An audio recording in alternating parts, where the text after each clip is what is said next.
കുറഞ്ഞ കറണ്ട് ചിലവിൽ എങ്ങനെ എ സി പ്രവർത്തിക്കുക എന്നുള്ളതിനെ പറ്റിയിട്ട് ഞാനൊരു വീഡിയോ ചെയ്തിട്ടുണ്ടായിരുന്നു.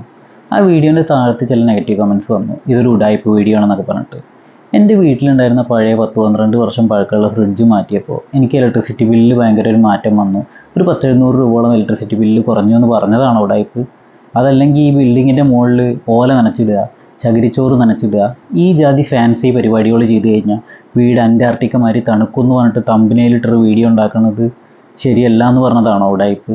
അല്ലെങ്കിൽ ഇത് എന്നും പോസിബിളാണ്? നമുക്ക് ഡെയിലി വീടിൻ്റെ മുകളിൽ കയറി എന്നും ഓല നനച്ചിടലും ചകിരിച്ചോറ് നനച്ചിടലും ഒരു സീസൺ മൊത്തം നമുക്ക് ചെയ്യാൻ പറ്റിയ പോസിബിളായ കാര്യമാണ്. പിന്നെ വാർപ്പിന് വേറെ എന്തെങ്കിലും കേടുവരും. അപ്പം ഞാൻ പറയാൻ ഉദ്ദേശിച്ചത് ഇത്രയേ ഉള്ളൂ.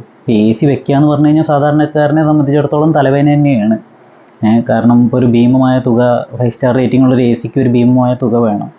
പക്ഷേ ഈ ഇപ്പോൾ വരുന്ന ചൂടിന് ഒരു പരിഹാരത്തിന് ഇപ്പോൾ എ സി വെച്ചേ പറ്റൂ എന്നുള്ള അവസ്ഥയാണ് നാട്ടിൽ. അതാണ് ഞാൻ ആ വീഡിയോയിലൂടെ പറയാൻ ഉദ്ദേശിച്ചത്. പക്ഷേ അതിൻ്റെ മുന്നേ, നമ്മൾ എ സി വെക്കുന്നതിൻ്റെ മുന്നേ കൃത്യമായി പ്ലാൻ ചെയ്ത് ഒരു വർഷം മുന്നേ തന്നെ, നമ്മളിപ്പോൾ അടുത്ത വർഷം എ സി വെക്കുകയാണ് ഉദ്ദേശം വെച്ചാൽ ഒരു വർഷം മുന്നേ തന്നെ നിലവിലെ ഇലക്ട്രിസിറ്റി ബില്ല് വരുന്നത് കറക്റ്റാണോ അല്ലെങ്കിൽ കൂടുതലായിട്ട് ഓവറായിട്ട് ഏതെങ്കിലും സാധനങ്ങൾ ഇലക്ട്രിസിറ്റി ബില്ല് എടുക്കുന്നുണ്ടോ എന്നൊക്കെ ടെസ്റ്റ് ചെയ്ത് നമ്മുടെ വീട്ടിൽ അത്യാവശ്യത്തിന് ഇതുപോലെ പഴയ കാലം ജാമ്പവാൻ്റെ കാലത്തെ ഫ്രിഡ്ജൊക്കെ ഉണ്ടിച്ച് എങ്ങനെയെങ്കിലൊക്കെ മെല്ലത് മാറ്റുക. അതുപോലെ ഫാനുകൾ ഒറ്റയടിക്ക് എല്ലാ ഫാനും ഫ്രിഡ്ജും എല്ലാ സകല സാധനങ്ങളും വീട്ടിൽ മാറ്റൽ പോസിബിൾ അല്ല.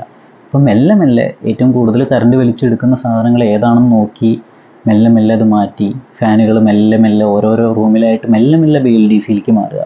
പിന്നെ അതുപോലെ ഇപ്പോൾ ഉണ്ടാക്കുന്ന പുതിയ വീടുകൾക്കൊക്കെ ഒരു റൂമിൽ തന്നെ 4-5 ബൾബ് ഹോൾഡർ ഉണ്ട്. എന്തിനാണ് ഒരു റൂമിൻ്റെ ഒരു ഹാളിൻ്റെ ഉള്ളിലൊക്കെ 4 ബൾബ് ഹോൾഡർ? നമ്മളാണെങ്കിൽ എല്ലാ ബൾബ് ഹോൾഡറിലും ഓരോ ബൾബ് അങ്ങോട്ട് ചാമ്പും. എന്നിട്ട് ഇത് ഇട്ടിട്ട് പിന്നെ ഓഫ് ചെയ്യാനും മറക്കും. ചില വീടൊക്കെ കണ്ടിട്ട് രാത്രി പോയി കഴിഞ്ഞാൽ വീടിൻ്റെ ഉള്ളിൽ മൊത്തം ലൈറ്റ്. എന്തിനാണ്? നമുക്ക് പോസിബിളായ കാര്യങ്ങൾ ഇട്ടാൽ പോലെ. പിന്നെ മുകളിൽ നിന്ന് ലൈറ്റ് ചെയ്യുന്ന സ്ഥലത്താണെന്ന് വെച്ചാൽ കഴിയുന്നതും മോഷൻ സെൻസറുള്ള ബൾബ് ഇടുക. അപ്പം മുകളിൽ നിന്ന് താഴത്തേക്കുള്ള ലൈറ്റിംഗ് ആണെങ്കിൽ മോഷൻ സെൻസർ കറക്റ്റ് എല്ലാ ഏരിയയിലും വർക്ക് ചെയ്യും. അങ്ങനെയുള്ള സ്ഥലത്ത് മോഷൻ സെൻസറുള്ള ബൾബ് ഇട്ടൂടെ? നമ്മളവിടെ പോയി കഴിഞ്ഞാൽ തന്നെ ഓഫ് ആവും. അങ്ങനെ പിന്നെ അതുപോലെ സിറ്റ് ഔട്ടിലൊക്കെ നമുക്ക് സോളാർ ലൈറ്റ് യൂസ് ചെയ്തൂടെ? സിറ്റ് ഔട്ടിൽ അങ്ങനെ നമ്മുടെ ഗാർഡനിൽ ഗേറ്റിൻ്റെ മുകളിലൊക്കെ സോളാർ ലൈറ്റ് യൂസ് ചെയ്തൂടെ? 1 ടൈം ഇൻവെസ്റ്റ്മെൻ്റ് അല്ലേ? ഇപ്പോൾ വീട്ടിലെ മൊത്തം ഇത് മാറ്റിയിട്ട് സോളാർ പാനൽ വെക്കണമെങ്കിൽ അതിനും വേണം ലക്ഷങ്ങൾ. അപ്പോൾ അതൊന്നും ഇപ്പോൾ സാധാരണക്കാരനെ കൊണ്ട് പെട്ടെന്ന് പോസിബിൾ അല്ല.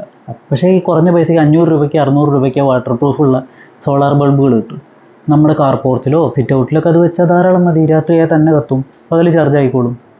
അങ്ങനെയുള്ള ചെറിയ ചെറിയ കാര്യങ്ങൾ ചെയ്തു കഴിഞ്ഞാൽ നമ്മുടെ നിലവിലെ ഇലക്ട്രിസിറ്റി ബില്ലിനെ ഒരു നിയന്ത്രണത്തിൽ കൊണ്ടുവന്നതിൻ്റെ ശേഷം എ സി വയ്ക്കുന്നതിനെ പറ്റി ചിന്തിക്കുക എന്നുള്ളതാണ് ഞാൻ ആ വീഡിയോയിലൂടെ ഉദ്ദേശിച്ചത്. ചില ആളുകൾക്ക് കറക്റ്റാണ് മനസ്സിലായില്ല എന്ന് തോന്നുന്നു. അതുകൊണ്ട് അതിനൊരു ക്ലാരിറ്റി വരുത്താൻ കൂടി വേണ്ടിയിട്ടാണ് ഈ ഒരു വീഡിയോ ചെയ്തത്. അപ്പോൾ thank you for watching. Thank you.